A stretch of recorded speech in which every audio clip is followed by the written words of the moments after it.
thing in your nightmare, that thing that's holding you back, that thing that's dragging you down, that thing is you. You will not outwork me. And the whole gig is just a giant hustle. That's all it is. Life is just a hustle. That's all life is. One giant hustle.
You bad with that tow truck. Well, I've done it for 50 years. I should be damn good at it.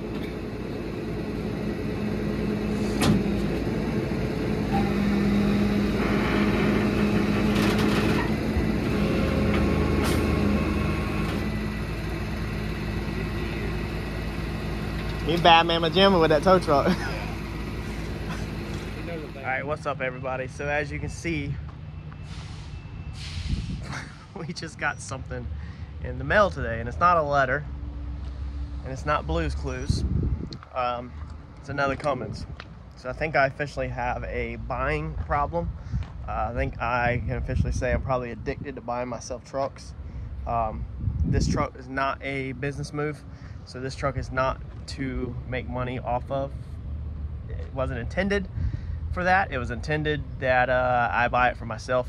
Now, if you've been following the previous videos, I bought this truck for myself. So I bought this Cummins for myself and was in the process of putting this thing together when this one popped up on the auction. I said, I'd rather have this one. I'm more of down south, lifted trucks, mud tires kind of deal than two-wheel drive, lowered deals. This one I think is lowered in the back. But this is a really nice truck. Like, I really like this truck, and I have enjoyed driving this truck so far for the past week. I've been driving it for about a week now, almost. Couple days shy of a week, and I really would like to keep this truck, but this one I would love to have.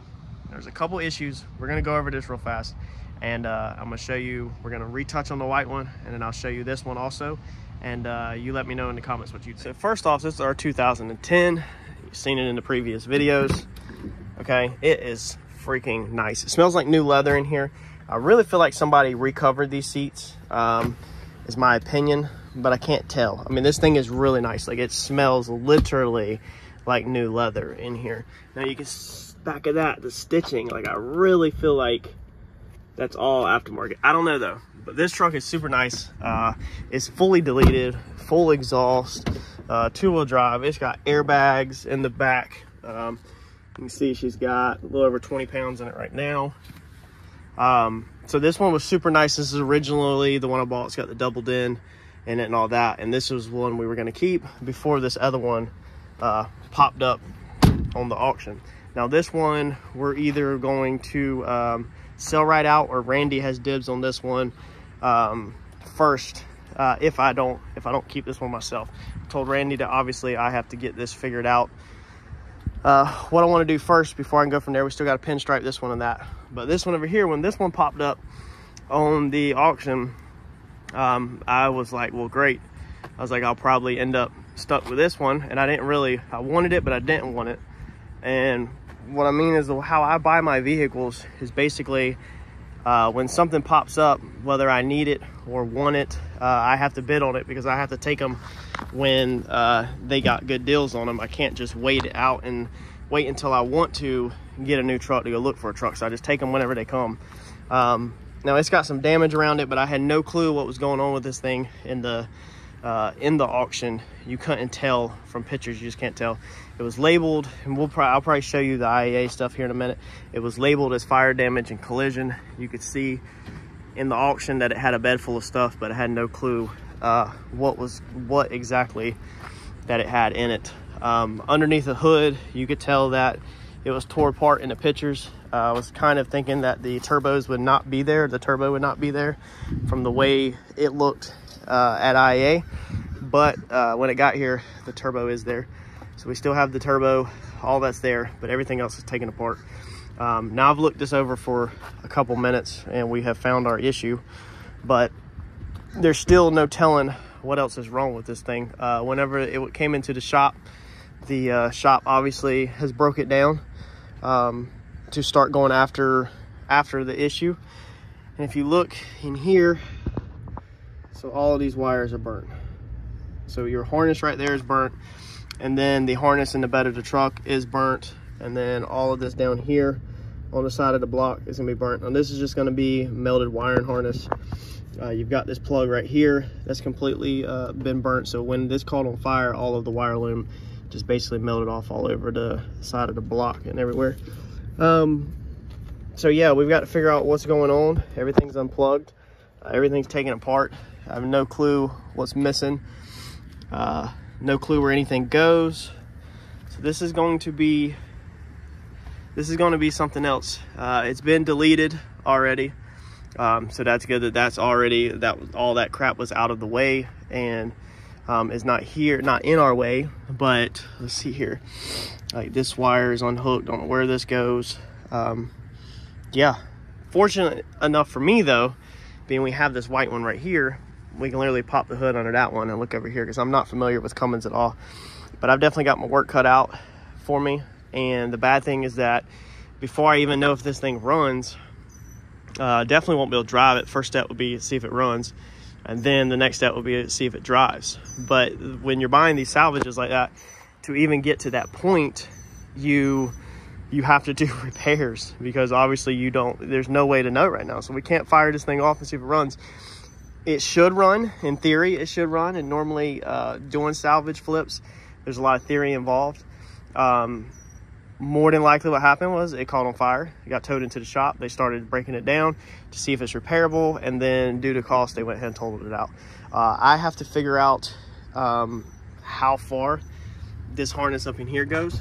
So this one goes back here, and then it wraps around to the back and shoots down. I'm gonna have to get this thing in the shop. This is gonna be a night project, so there's gonna be a lot of night hours I'm about to be pulling, which I definitely didn't need to have to deal with that either. Let's see here. That wiring looks like it's charred, but it's not melted through. This one is definitely got raw wire showing. So this harness, wherever it goes, is definitely gonna have to be done. All these lines are unhooked right here. I'm guessing that's some kind of cooler, but then all your little clips are missing. That's the only bad thing, is also when you don't take something apart and somebody else takes it apart, is trying to figure out what do you have and what you don't have. So we're gonna have to lay this out on the layout, what we got, and then figure out go from there to see what's missing. Front tires are in good shape though. It's not all chopped up. Now the miles on this thing, I'm going to tell you, they're a little higher. Let's see if it shows it up there. It's gonna be, what is that, 298, 278. It's a 12 Ram 3500. I'm sure a lot of people are already like, why did you buy that, man? Well, we paid $4,500 for this truck. And in theory, it should fire up. So it's a little dirty, sunroof. Definitely needs a very deep cleaning and reconditioning. I have done way worse than this. I've done rollovers that had stuff growing inside of them, which this is not too far from stuff growing in it. The headliner is disgusting. So yeah, it's got a lot going on, but we're not worried about obviously none of this. We need to make sure this thing's running and driving first. If we're gonna keep this, I would like to keep this one over that one. Now a lot of people are like, dude, you're crazy. I'd keep that one all day long. Well, it's just not my style. That one's 2-wheel drive, this is 4-wheel drive. When this thing is cleaned up and reconditioned, this thing would be a nice truck. I mean, a lot of the leather is completely you know, shot, but the foam in here is pretty wore out. I do have a buddy that owns an upholstery shop. I could pay him to, you know, redo the foam in it. The seats, there's not much you're gonna do about it. They are what they are. They're wore out. These, I think these Longhorn editions are hard to find the leather in. But yeah, so we've got our work cut out. So if you're not already subscribed to the channel, you might want to go ahead and subscribe so you don't miss this one. Looks like the front bumper was either already hit or it got in an accident. Radiators are there. It looks like fans, all that stuff is there. Just, that's what it sucks, is I don't know how much is here, what's missing, what's not here. Yeah, there's a harness laying right here with the firewood. So we have a burn up harness. I need to pull that one out and definitely need to get that one on the way. Yeah. Y'all let me know in the comments. Go ahead and let me know in the comments what you think. I've never owned one of these trucks, so it's pretty cool. They have their own floor mats, which are supposed to have carpet, I guess, on top of that too. And I love how in these trucks they have the compartments in the floor. It's pretty cool. But let me know in the comments what you think. If you think I'm crazy or not. This is what I do for a living. I was not doing YouTube when I have took on some of my bigger gambles. Like I said, I had done a rollover in the past that was really bad. It actually had a little bit of blood in it, mud, everything. And then that ended up being a nice truck, but it took me a while to put it back together. And I ended up really low in it. And when I sold it, I made $10,000. So that was pretty good. The bed would definitely need to be painted. It's almost like somebody has done a single stage paint job or something over it, man. I mean, this thing is rough. So it's almost like if we get this thing together and it ends up being a nice driving truck, that we really should paint the whole entire thing. But it's obviously got a big exhaust. Tailgate's busted all up. So we got our work cut out. Bedside's busted all up. Dents popped out. It's actually squished down right here. So we probably need a whole entire bed. Yeah. The other option is that if I decided not to fix this one, this would be a parts truck. So we would then go buy 2 more wreck dualies at least and use the one good bedside. Just pull the bedside off of it, you know, maybe the doors, some of the front end stuff, the hood, the grills, the headlights and all that. Obviously the bumper's bad, but use some of that and then part out what's left. Being on the bid for $4,500 plus the tow and everything. I can't remember what the fees were. I'll have to show you all that in the office. I feel like I got a really good deal. I feel like I'm winning, even if this is a parts truck. I feel like we're sitting really good at only $4,500. This one, I'm not going to disclose the numbers on it because of possibly being for sale, possibly being turned into a business transaction. But that one was nowhere near $4,500. That one I paid a whole lot more for. $4,500 is crazy cheap. It's crazy cheap for this. But yeah, let me know in the comments if you see anything, and we'll be putting this in its own series. So as we start breaking this down, we'll film everything. Thanks, y'all.